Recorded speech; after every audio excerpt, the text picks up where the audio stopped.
Dear students, آج ہم 11th class کے جو 4th تھیم ہے دا سینٹرل اسلامک لینڈز، اسی میں سے ہمارا آج ٹاپک ہے the main futures of Islamic economy. That what are the main futures of the Islamic economy, یعنی جو اسلامی معیشت ہے اس کی کیا کیا خاص خصوصیت تھی اور کیا کس پر ڈپینڈ تھا. جو اسلامی معیشت تھی وہ کس پر ڈپینڈ تھی. تو سب سے پہلے کیا ہے کہ تو اسلام ایز ریجن اس نے اس کو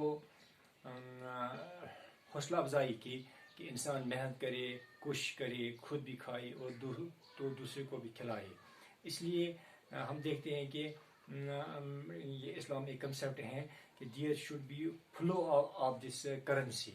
جو ہمارے پاس پیسہ ہے، روپیہ ہے، جو بھی ہمارے پاس کرنسی ہے، یہ فلو میں رہے، یہ ایک جگہ نہیں رہے، یہ ایک جگہ نہیں رہے بلکہ یہ تجارت میں رہے، کاروبار میں رہے. اس لیے آپ دیکھتے ہیں کہ جس جگہ پہ مسلمز گئے اور انہوں نے وہاں کام کیا تو وہاں کی جو اکانومی تھی that flourished due to the efforts of Muslim rulers and Muslim businessmen. تو جب ہم یہاں دیکھتے ہیں تو سب سے جو مین جو ان کی جو بیس تھی، جو مین ان کی اکانومی کی بیس تھی، that was agriculture. That means agriculture was the main base of their economy.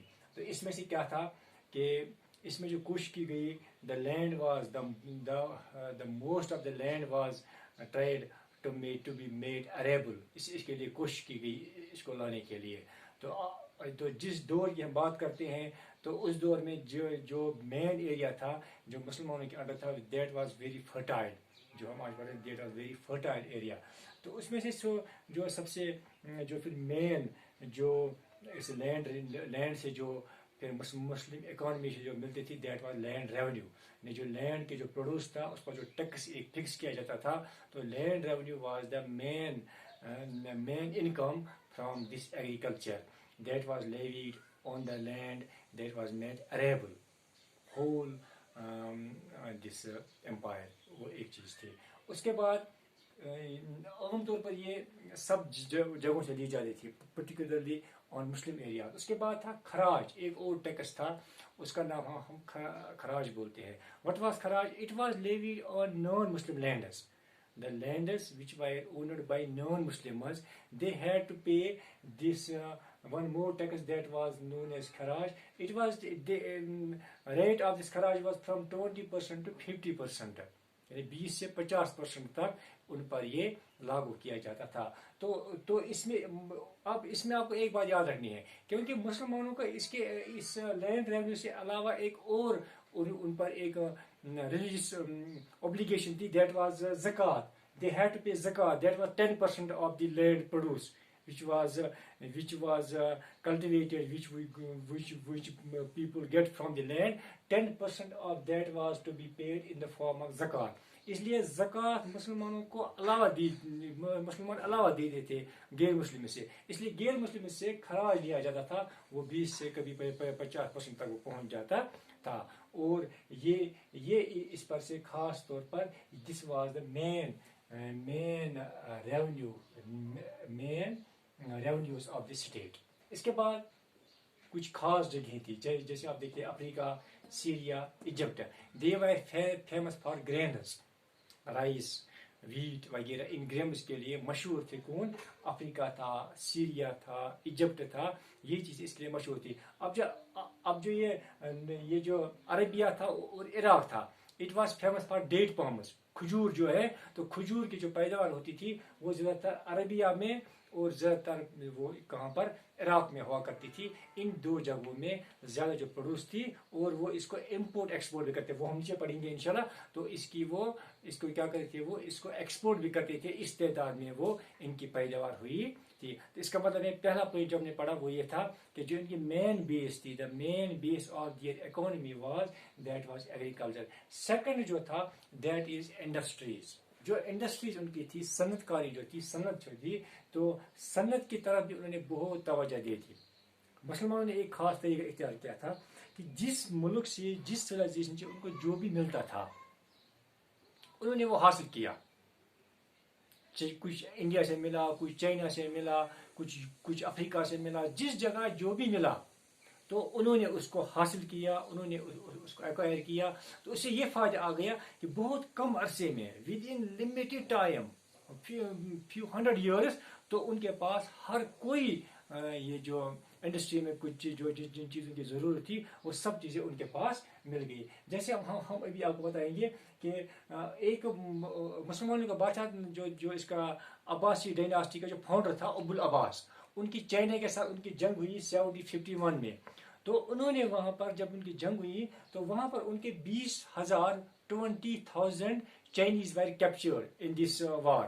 تو وہ چونکہ پیپر معاشی وہ پیپر میکنگ جانتے تھے, وہ چائنا والے اس وقت پیپر میکنگ جانتے تھے. اب اس نے کیا کیا, اس نے ان کو امپلائی کیا کہ آپ ہمارے لوگوں کو پیپر سکھاؤ, how to make paper.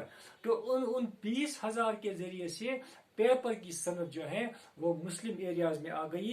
Muslim industry جو مسلم کی جو انڈسٹری پیپر انڈسٹری تھی وہ اس سے حاصل ہو گئی. تو اس میں سمرقند پھر ایک مشہور جو ان کا شہر ہے, that became the famous centre of paper making. But with the aid of these 20,000 captives which were captured during this war with Chinese. تو یہ سمرقند جو ہے یہ فیمس سینٹر بن گیا اس کا. اس کے بعد جو کارپیٹس ہیں, لیدر ہیں, سٹیل ہیں وغیرہ ہیں, اس کے لیے جو مشہور ہے وہ بخارا, سمرقند, کوفہ اور کورڈوبا, یہ اسپین کا ایک شہر ہے. تو یہ چیزیں جو ہیں یہ اس کے مشہور شہر بن گئے, یعنی بخارا ہے, سمرقند ہے, کوفہ ہے, کورڈوبا ہے.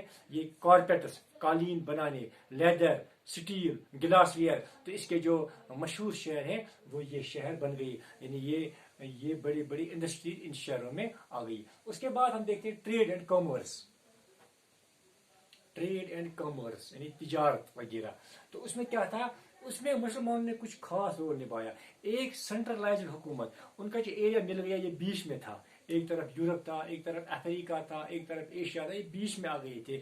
ان کی جو پوزیشن تھی that was very strategic position, ایک خاص پوزیشن تھی. اور دوسرے انہیں transport, they improve the means of transport, water transport, land transport, انہوں نے ان کو کیا کیا, انہوں نے اس کو امپروو کیا. تیسری بات, انہوں نے کچھ کنسیشنز دے دیے ان کو جو ٹریڈرز تھے. اس کے علاوہ ایک ٹیکس ہوا تھا جس کو آکٹرائے بولتے ہیں, وہ آکٹرائے انہوں نے منیمم کیا. They minimized the octroi which was levied for the transportation of things from one place to another place. They reduced this octroi. With these easiness, اس آسانی سے کیا ہوا کہ there became the favorable environment for this growth of the trade and commerce. اس کی وجہ سے کیا ہوا کہ انہوں نے بہت کم وقت میں بہت ہی اچھی تجارت کی. ہم دیکھتے ہیں کہ انہوں نے ایکسپورٹ کیے, اپنی جو چیزیں بنائی تھی دوسری جگہوں نے بیچ دیا. اس میں پیپر تھا, کاٹن تھا, یہ وولن کلوتھس تھے, گلاس تھا, ڈیٹ پامس تھے. ان چیزوں کو انہوں نے کیا کیا, ان چیزوں انہوں نے ایکسپورٹ کیا, خود بنائے تھے اور دوسری جگہوں پر انہوں نے یہ چیزیں بیچ دی. اور دوسری جگہ تھی امپورٹ کیا, جب یہاں سے چیزیں بیچ دیے وہاں سے انہوں نے امپورٹ کیا. اس میں ٹی تھا, اسپائسز تھا, گولڈ تھا, لکشری یہ چیزیں تھیں, انہوں نے وہ دوسری جگہ سے حاصل کیے. اس کے ساتھ ہی ایک اور چینج آ گئی, دیٹ بیکیم اربنائزیشن. اب جب انڈسٹری بھی ہے, ٹریڈ بھی ہے, کاروبار ہے, اس کے ذریعے سے وہاں پر اربنائزیشن بھی ہو گئی. بڑے بڑے شہر یہ وجود میں آ گئے. شہر کو یہ اپنے زبان میں اس میں بولتے تھے مصر بولتے تھے. تو بہت بڑے شہر جو ہیں وہ وجود میں آئے. کچھ پرانے شہر بھی بن گئے, جیسے آپ دیکھتے ہیں کہ یہ سمرقند ہے, بخارا ہے, دمشق ہے. یہ شہر بھی اپنے جوبن پر تھی, they flourished and new cities came into being. جیسے بغداد ہے, ایک نئے شہر بن گیا. کورڈوبا ایک نیا شہر بن گیا. یہ شہر بڑے بڑے شہر بھی اس تجارت کے ذریعے سے وجود میں آ گئے. Due to this flourishing trade, flourishing agriculture, flourishing industries, flourishing trade and commerce, the living standard of people also increased.